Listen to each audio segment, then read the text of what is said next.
안 해도 되겠지만 이제 조금 하는 게 마음이 편하니까 그런 과정에서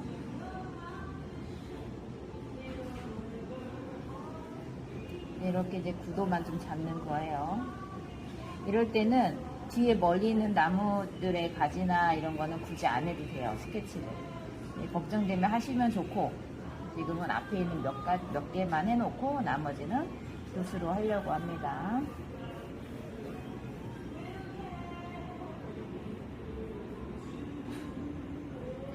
연필로 하고 색칠을 들어가는 거랑 펜으로 해서 색칠을 들어가는 거랑 이제 그냥 일반 수채화가 될 수도 있고 펜 수채화가 될 수도 있는 거, 재료에 따라 달라지는 거니까 그거는 뭐 선택인 거예요. 그림은 제가 가끔 잘 쓰는 용어지만 다 선택에 의해서 그림 스타일이 바뀌는 거예요. 연으로 할 수도 있고 번짐으로 할 수도 있고 색채를 맑게 경쾌하게 할 수도 있고 익은 느낌처럼 번짐으로 싹 스며들게끔 할 수도 있는 거고. 제가 좀 이따가 이 뒤에 있는 종이들을 다 드릴 건데 이게 되게 고급 종이에요. 그래서 연필을 조금 덜 쓰시는 게 좋아요. 이거 할 때는, 색칠할 때는. 이제 회사마다 종이 질도 다르겠지만 저번에 종이 나눠드린 것처럼 이거는 이제 세목, 중목, 황목이 있는데 중목 조금 이제 고운 것도 되고 거친 표현도 되고 두 가지가 같이 되는 방법이에요. 자, 이제 붓 종류는 이렇게 있는데 이게 이제 뭐라 그래요? 별품이라고만 되어 있네요. 근데 이게 길은데 함축량은 좋은데 탄력도가 좀 떨어지는 거고, 이거는 제가 많이 권해드리는 건데 두 가지를 다 가능할 수 있는, 겸비할 수 있는 붓이에요. 지금은 하늘을 안 칠할 거고 지금 땅을 보여드릴게요. 지금 물로만 지금 칠했어요. 물로 쓱 칠하는 거랑 소리가 나죠. 이 소리가 나는 거랑은 달라요. 이 소리가 나는 거는 비빈다는 건데, 비볐을 때 종이에 물을 적시면서 흡수할 수 있게끔 표현하는 거예요. 땅은 부드럽지가 않아요. 그래서 땅의 표현을 일부러 거칠게 하기 위해서 속도를 낸 거고, 속도를 내면서도 지금 땅을 뭐 시멘트가 될 수도 있고 그거에 따라 나무니까 이왕이면은 흙이 좋겠죠. 그리고 선만 긋는 게 아니라 중간에 자연스러움을 위해서 조금 오돌도돌한 표현, 이런 것들이 우리가 알고 있는데 보여지진 않지만 추가해서 할 수 있는 것들. 그리고 나무를 해야 되는데 나무 하기 전에 지금 땅을 먼저 했죠. 나무를 먼저 해도 되긴 하는데 조금 이제 분위기를 잡기 위해서 하고 있고요. 풀은 없지만 우리 장식적인 효과처럼 풀을 하고 있어요. 이런 것들을 이제 풀을 표현할 때 꼭 연두색이 아니더라도 이 밑에 있는 땅과 어우러지는 색깔들.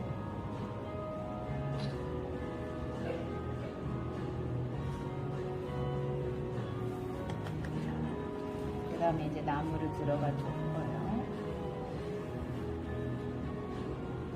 좀 뭉친 것 같으면 이렇게 번짐을 유도해서 좀 색깔을 빼주기도 하는 거예요. 자, 여기에서 얘가 제일 튀어나와 있고 그 다음에 얘가 큰 것 같아요. 근데 얘를 중심으로 잡고 나머지를 이제 부주연이죠. 조연이 되는 거예요. 얘를 먼저 그러면 할 거예요. 녹색빛이지만 우리가 그때 저번에 보여드린 것처럼 저만의 방식을 보여드리는 거예요. 붓을 막 뉘어서 쓰죠. 거칠게. 반사광이라는 부분을 표현하는 것도 되고 그냥 색감의 조화를 위해서 변화를 주는 거예요. 이거 보세요. 이거 팔레트를 쓸 때 섞는 게 아니라 그냥 푹푹 찍는 거예요.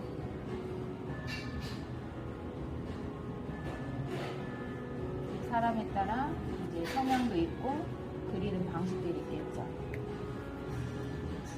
제 마인드 자체는 그림은 재밌어야 된다고 하는 거잖아요. 하면서 얼마나 재밌어. 근데 재밌는 게 부담을 갖고 시작을 하는 거예요. 왜냐면 어떻게 될지 모르니까 떨려.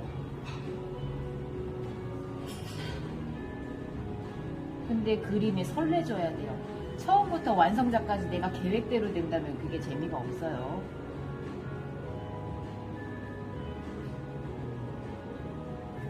얘 한 놈을 먼저 잡고 그 다음에 분위기를 맞춰주는 걸로.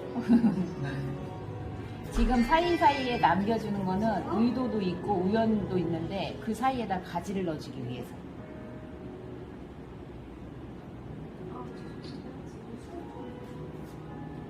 지금 이제 밝은 톤, 처음에는 이제 무채색처럼 다른 색깔을 넣어주고 밝은 톤, 중간 톤, 어두운 톤이 들어가고 있어요. 지금 이제 조금 얘기하면서 그림 그리면서 말라가고 있는데 아직 덜 말랐죠. 덜 말랐을 때 이 안에서 조금 더 밝은 거는 물방울로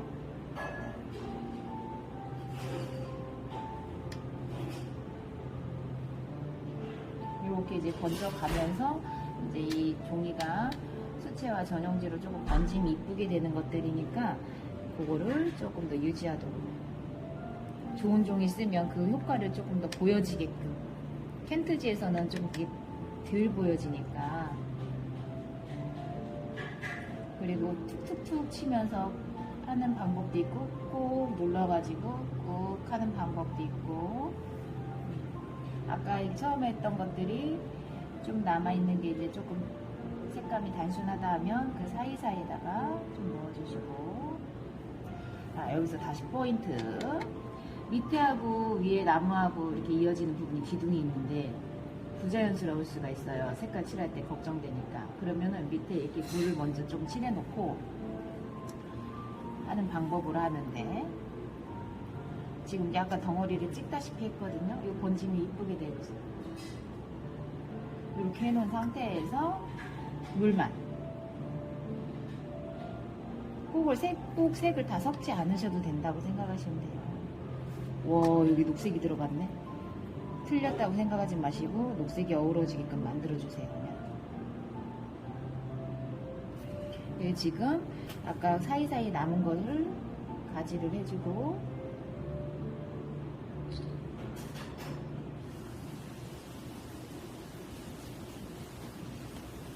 중간에 조금 튀어나왔다 싶은 부분에다가 색감을 다시 커버를 하고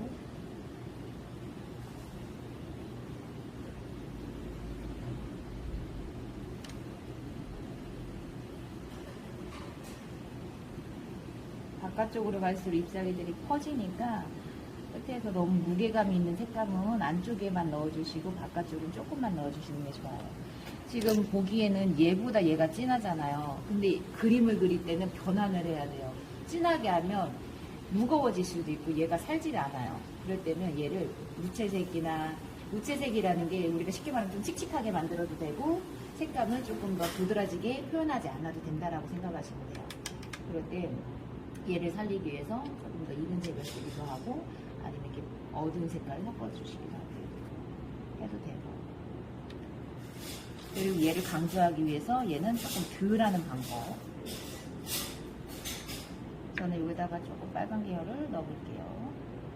얘하고 분리를 해줘야 되기 때문에 색깔이 같아지면 안 돼요.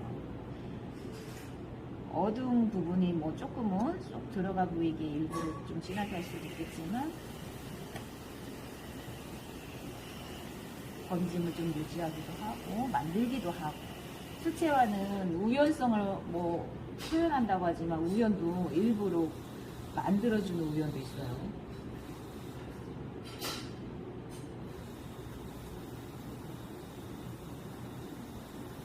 우리가 기회가 오면 잡는다가 아니라 기회를 만들기도 하는 것처럼 그림도 우연성을 가장한 필연처럼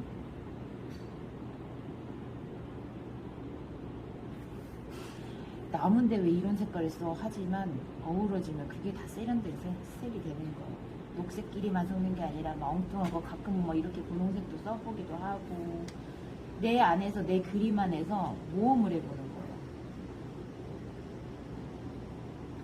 이럴 때 이제 이 번짐이 이어가면서 요 정도까지 되겠구나 라는 생각도 해보기도 하고 나무 색깔 이 색깔을 썼으니 여기서는 또 똑같은 색보다는 다른 색깔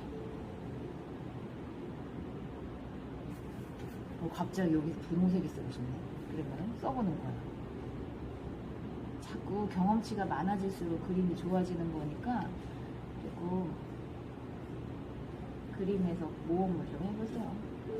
우리 좀 하나하기 급급하긴 해도 내가 그림에 집중하다 보면 해볼까라는 마음이 생기거든요. 얼마나 예뻐. 저도 지금 갑자기 한 건데 하면서 자꾸 생각이 많아지니까 좋은 거거든요.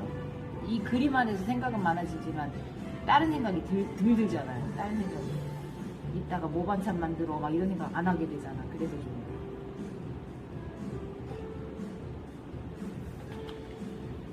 너무 예쁘다 이거. 하면 안 되는 거 없다고 보시면 돼요.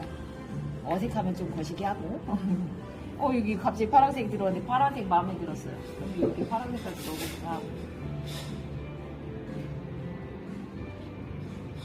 얘가 이금빛하고 조금 더 진한색 했으니까 얘는 그러면 좀 연두빛으로 해볼까 이렇게 마음이 들고.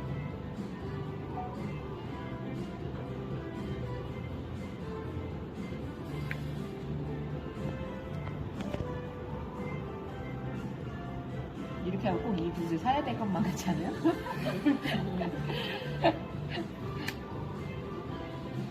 이 회사에서 알아야 되는 사이사이 이렇게 숨통을 남겨주고 나중에 다 해놓은 다음에 얻은데 좀 더 어둡게 해주면 되거든요. 없는 거를 해주려면은 다 꽉 채워두면 딱 꺼내기밖에 안 돼서 그림을 탁하게 하는 그 주범이에요.